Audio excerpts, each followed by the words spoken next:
चलिए, तो यहाँ पे हमने नेटिव रूलर्स के द्वारा जो सपोर्ट नहीं किया गया है, जो देशद्रोही रुख अपनाया गया ड्यूरिंग द रिवोल्ट, उसके बारे में डिस्कस किया। कहाँ कहाँ के रूलर्स ने सपोर्ट नहीं किया, तो पंजाब के जो सिख रूलर्स थे, राजस्थान के जो रूलर्स थे, राजपूताना के जो रूलर्स थे, साउथ इंडिया के जो रूलर्स थे, हैदराबाद के जो निजाम थे, भोपाल के जो निजाम थे, ठीक है, केरल के त्रावणकोर के जो रूलर्स थे, इन लोगों ने बिल्कुल भी सपोर्ट यहाँ पे नहीं दिखाया। साथ ही साथ कश्मीर के जो रूलर बने थे गुलाब सिंह, ठीक है, इन्होंने भी यहाँ पे बिल्कुल सपोर्ट नहीं किया था। ठीक है, चलिए अगला जो कोज होता है रिवोल्ट के फेलियर का, वो ये होता है कि जो हेल्पिंग सोर्स होते हैं, जो हेल्पिंग या सहायक जो साधन होते हैं, उनकी कमी थी। It means lackness of helping equipment या हेल्पिंग सोर्स।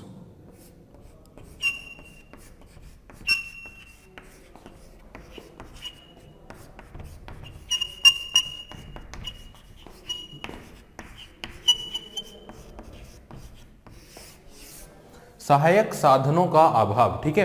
अब सहायक साधन जैसे कि अगर बात की जाए, हमारे जो रिवोल्ट करने वाले विद्रोही जो थे, इनके पास किसी टाइप के, किसी भी प्रकार के जो सहायक साधन थे, वो बिल्कुल भी मॉडर्न नहीं थे, आधुनिक नहीं थे, और उनकी कमी थी। जैसे कि बात की जाए रेलवेज की, हालांकि रेलवेज उस टाइम पर उतना ज़्यादा नहीं हुआ था, लेकिन जितना भी था उसका पूरा यूज़ किया गया, पूरा उपयोग किया गया ब्रिटिशर्स के द्वारा।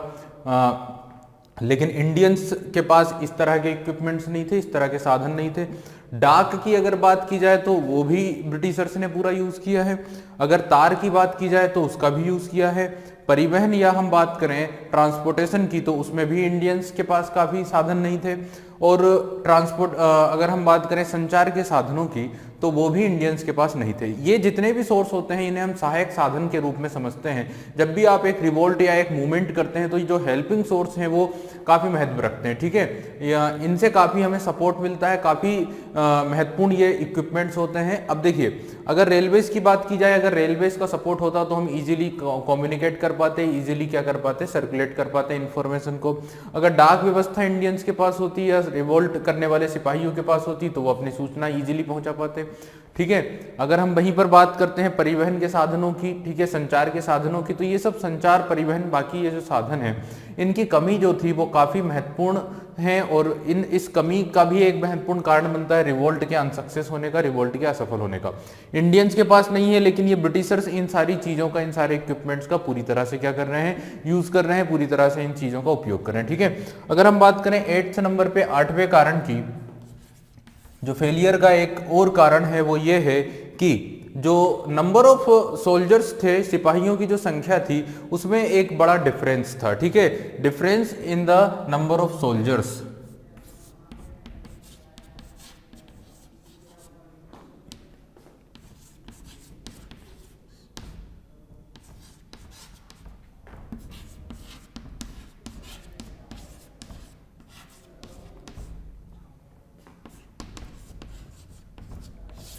सोल्जर्स की संख्या में भिन्नता या डिफरेंस। इंडियन जो रिवोल्ट करने वाले सिपाही थे, उनकी अगर बात की जाए तो उनकी संख्या कम थी as compared to British troops, या ब्रिटिश जो सेना थी, ब्रिटिश जो ट्रूप्स थे वो काफ़ी संख्या में थे, क्योंकि उन्हें इंडियन रूलर्स का भी सपोर्ट मिल गया था और उनकी खुद की भी सेनाएं थी, ठीक है, क्योंकि हर जगह के जो ब्रिटिश ट्रूप्स थे उन्होंने रिवोल्ट में हिस्सा नहीं लिया था, ठीक है। तो यहाँ पे ये एक बहुत बड़ा कारण बनता है कि difference of number of soldiers, ठीक है। क्योंकि आप देखते हैं सबसे पहले दिल्ली को एक बड़े युद्ध के बाद, बड़े स्ट्रगल के बाद, सबसे पहले दिल्ली को ही धराशायी कर दिया गया था, दिल्ली को ही रिकैप्चर कर लिया गया था 20 सितंबर 1857 को। और इसके बाद देखा जाए तो झांसी में भी ब्रिटिशर्स ने काफ़ी महत्वपूर्ण विजय हासिल कर ली है, और लखनऊ हो गया, कानपुर हो गया है, जहाँ जहाँ पर रिवोल्ट हुआ। तो देखिए, इसके पीछे का कारण ये था कि जो नंबर ऑफ सोल्जर्स थे वो कम थे इंडियन रिवोल्ट, भारतीय विद्रोहियों के, और वहीं बात करें ब्रिटिशर्स के पास काफ़ी ज़्यादा संख्या में सोल्जर्स थे, और इन्होंने कई सारी सोल्जर्स बाहर से भी क्या करा लिए थे, बुलवा लिए थे, जैसे बर्मा हो गया, म्यांमार हो गया है, और आसपास के जहाँ जहाँ पर इनकी कॉलोनीज थी, जहाँ जहाँ पर इनके उपनिवेश थे, वहाँ से भी इन्होंने क्या किया था, अपने सोल्जर्स, अपने सिपाहियों को बुलवा लिया था, ठीक है। नेक्स्ट अगर हम बात करते हैं 9th नंबर पे कॉज की, जो सबसे महत्वपूर्ण और सबसे इंपॉर्टेंट कॉज होगा वो होता है कि जो एक फिक्स डेट तय करी गई थी उस डेट का वेट नहीं किया गया, उस डेट का इंतजार नहीं किया गया, यानी निश्चित तारीख का या निश्चित समय का इंतजार ना करना, निश्चित समय की प्रतीक्षा ना करना।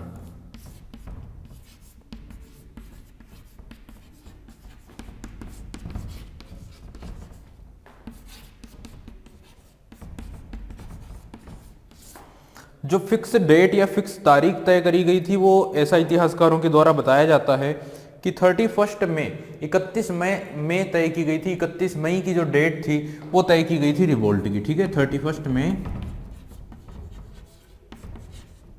1857, ठीक है।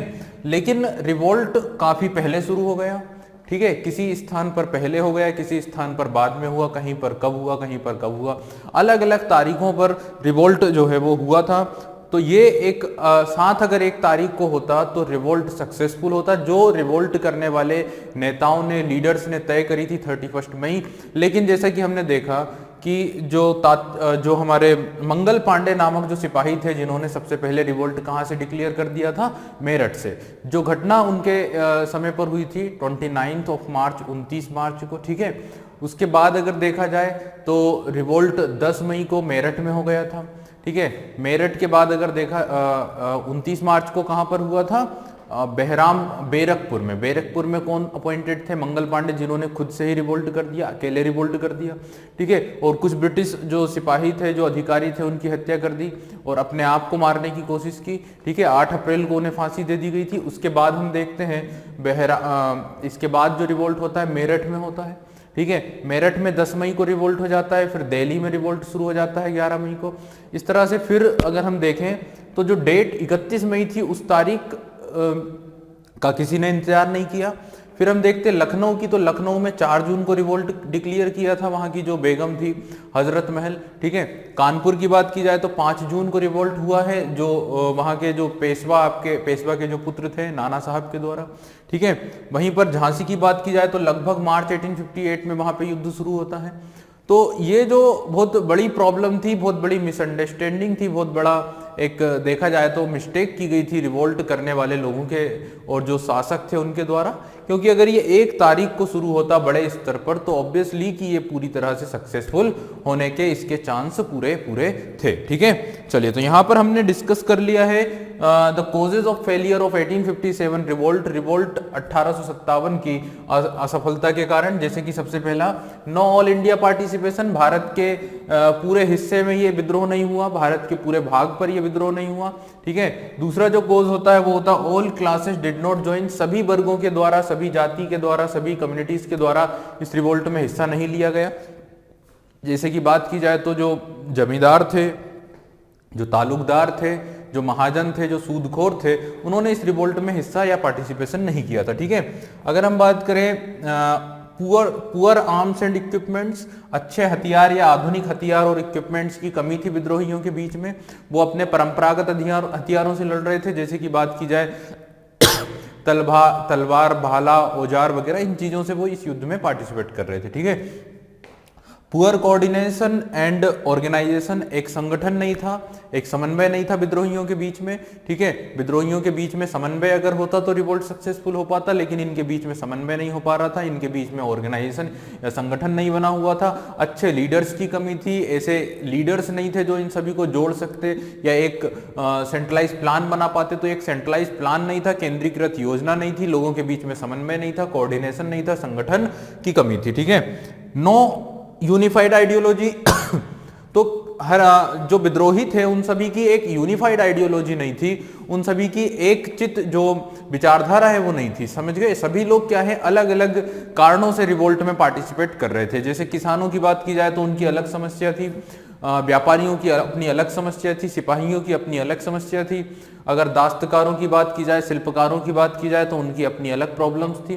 तो जितने भी कम्युनिटीज के लोग या जितने भी लोग पार्टिसिपेट कर रहे थे वो अपनी अलग अलग प्रॉब्लम्स के कारण कर रहे थे, उनकी एक सेम आइडियोलॉजी, एक चित विचारधारा यहाँ पर नहीं थी, ठीक है।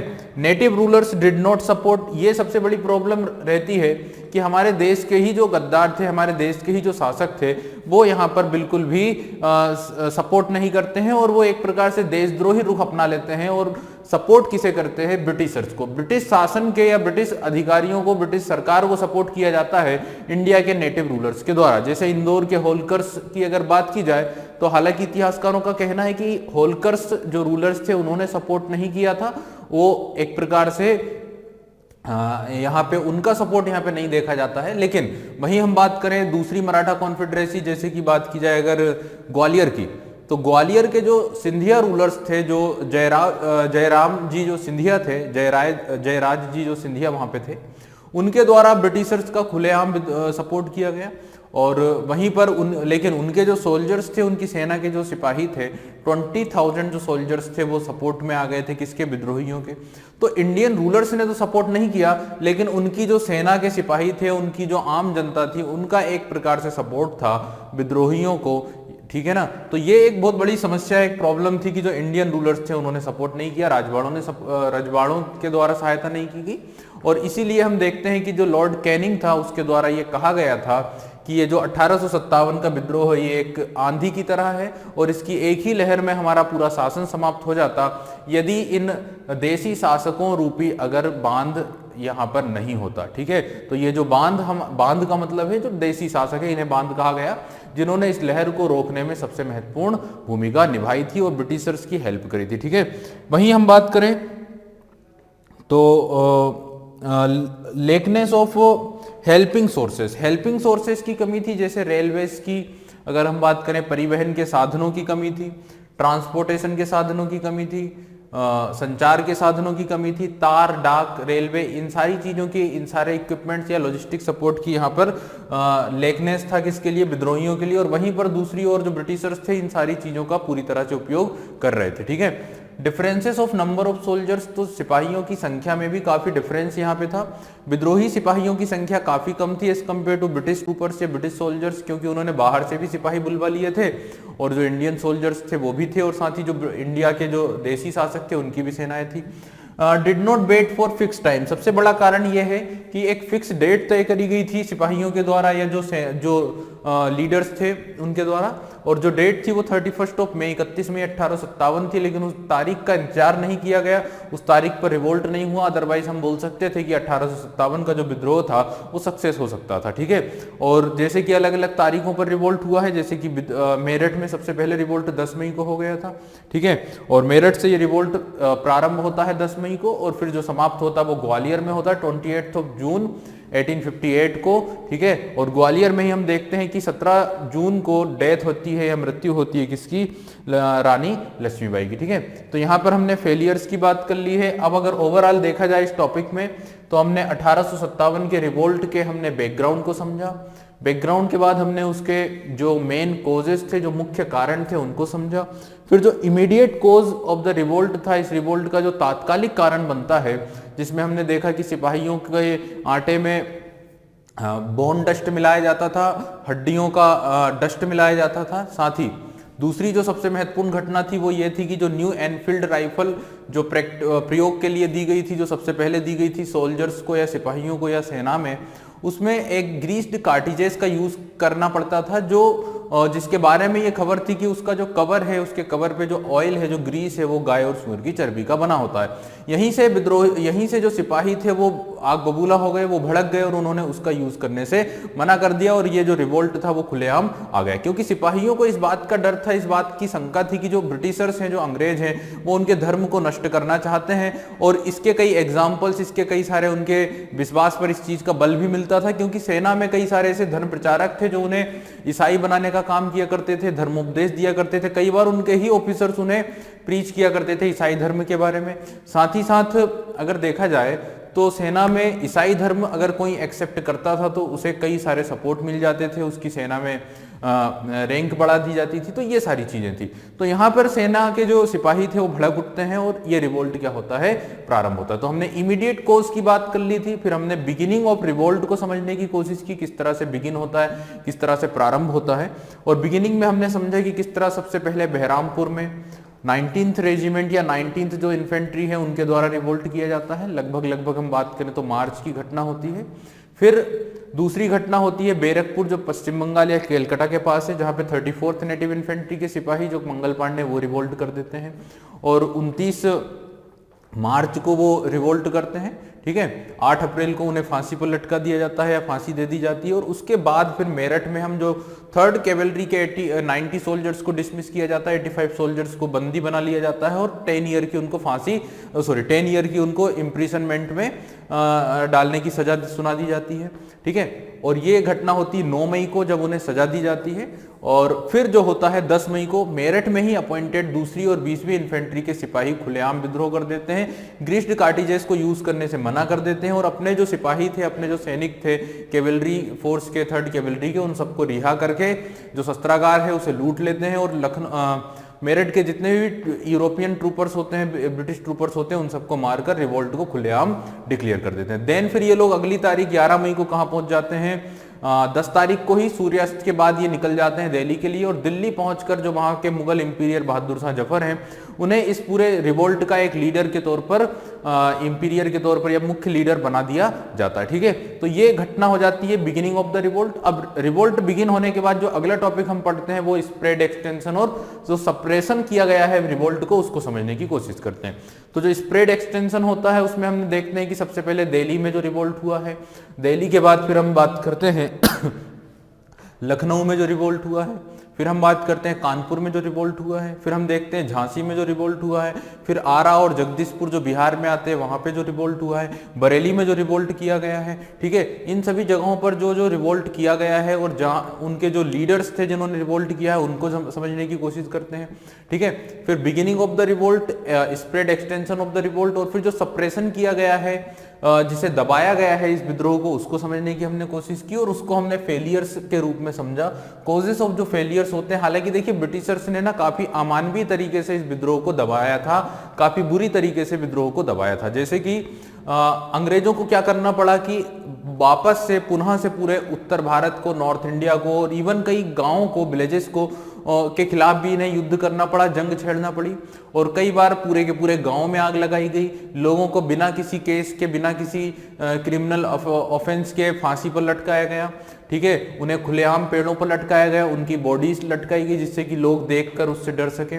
अगर हम बात करें बहादुर शाह जफर की, तो बहादुर शाह जफर के नाम से कई ऐसे पंपलेट्स जो है वो पंजाब में चिपकाए गए और उसमें लिखा गया साफ साफ कि अगर ये सक्सेस हो जाता है और मुगल रूल या मुस्लिम शासन फिर से शुरू हो जाता है तो जितने भी सिख लोग हैं उन सबको पुनः क्या कर दिया जाएगा, मार दिया जाएगा, उन सभी को समाप्त कर दिया जाएगा। क्योंकि हमें पता है कि जो देखिए सिख और मुस्लिम रूलर्स की बात की जाए तो उनकी जो दुश्मनी थी वो काफ़ी पुरानी थी। और जो मुगल रूलर्स हुए थे जहांगीर और जो 9th मुगल जो औरंगजेब थे उनके द्वारा 5वें और 9वें जो सिख गुरु थे उनकी हत्या की गई थी, ठीक है। इवन अगर हम बात करें बहादुर शाह प्रथम जब मुगल रूलर बनते हैं तो पंजाब के जो सिख रूलर या पंजाब के जो सिख लीडर होते हैं बंदा सिंह बहादुर, उनकी हत्या की जाती है। और फर्रुख सियर के टाइम पर, हालांकि जब बहादुर शाह प्रथम का रूल होता है तो पंजाब में काफी दुश्मनी या अभियान चलाए जाते हैं बहादुर शाह प्रथम के द्वारा और हर एक सिख को मारने की का आदेश दिया जाता है। तो यहाँ पे अगर देखा जाए तो मुगल रूलर्स और सिखों के बीच में काफी ज्यादा डिस्प्यूट था, काफी ज्यादा एनिमी थी, काफी ज्यादा दुश्मनी थी, ठीक है। और इसी बात का फायदा उठाने की कोशिश की है ब्रिटिशर्स ने, जिन्होंने हाल ही में पंजाब को कॉन्कर किया था 1849 में। तो इस प्रकार से हर एक वो तरीका अपनाया गया ब्रिटिशर्स के द्वारा, हर एक वो माध्यम अपनाया गया जिस तरह से भी उन्होंने इस रिवोल्ट को दबाया जा सकता था। तो जिस तरह से भी दबा सकते थे उस तरह से रिवोल्ट को दबाने की कोशिश की और कई ऐसे अनह्यूमैनिक वे में, एक अमानवीय तरीके से उन्होंने कई घटनाएं इस समय पर हुई हैं जिसके द्वारा इस रिवोल्ट को दबाया गया, ठीक है। तो अब हमने इसके बाद हमने फेलियर्स की बात कर ली। अब हमें जो बात करना है वो करना है इम्पैक्ट के बारे में, प्रभाव के बारे में। इस रिवोल्ट का इम्पैक्ट क्या पड़ता है, इस रिवोल्ट का प्रभाव क्या पड़ता है, ठीक है। तो इम्पैक्ट के ऊपर अगर गौर करें तो मोटे तौर पर अगर सबसे बड़ी जो चीज होती है वो एडमिनिस्ट्रेशन में होती है, प्रशासन में होती है। और प्रशासन में क्या होता है कि ये जो ब्रिटिश रूल जिसकी जड़ें जो थी वो क्या हो जाती है, समाप्त हो जाती है। भारत में ब्रिटिश शासन की जड़ जो है कंपनी के रूप में आई थी, ना कि एक डायरेक्ट रूल यहाँ पे किया जाता था ब्रिटिश गवर्नमेंट के द्वारा। तो ये जो डायरेक्ट रूल था वो अब शुरू हो जाता है, और जो कंपनी का शासन था यानी जो जड़ें थी वो यहां से क्या हो जाती है, समाप्त हो जाती है, और कंपनी का शासन समाप्त हो जाता है और ब्रिटिश गवर्नमेंट का शासन शुरू हो जाता है। तो सबसे बड़ा एडमिनिस्ट्रेटिव इंपैक्ट ये होता है। हालांकि और भी कई छोटे पॉइंट्स हैं, उनको हमको समझना होगा। अगर हम आर्मी की बात करें तो आर्मी में चेंजेस होते हैं, जैसे पहले 5:2 का रेशो था, फिर अब 1:2 का रेशो हो जाता है, या 5:1 और 2:1 का रेशो बन जाता है, ठीक है। तो ये कुछ चेंजेस होते हैं। देसी रजवाड़ों के प्रति जो पॉलिसी थी ब्रिटिशर्स की, जैसे हम देखते हैं 1848 से 56 तक जो पॉलिसी अपनाई थी डलहौजी की हड़प नीति, इस पॉलिसी को छोड़ दिया जाता है, और जो देसी शासक थे उनके लिए थोड़ी अच्छी पॉलिसी अपनाई जाती है, ठीक है। जो इंडिया के एजुकेटेड लोग थे उनके लिए पॉलिसी अलग होती है। तो कई सारे चेंजेस या इम्पैक्ट देखने को मिलते हैं रिवोल्ट ऑफ 1857 के, जो इनके बाद हमें दिखाई देते हैं ब्रिटिश शासन में, ब्रिटिश रूल में। सबसे बड़ा चेंज दिखाई देता है किस चीज में, सबसे बड़ा परिवर्तन दिखाई देता है किस चीज में, एडमिनिस्ट्रेशन या प्रशासन में। क्योंकि कंपनी रूल अब खत्म हो गया है, कंपनी शासन अब खत्म हो जाता है, और जो नया शासन आता है वो कौन सा शासन होता है, वो होता है डायरेक्ट गवर्नमेंट का शासन, या हम बोल सकते हैं क्राउन रूल अब इंडिया में शुरू होता है।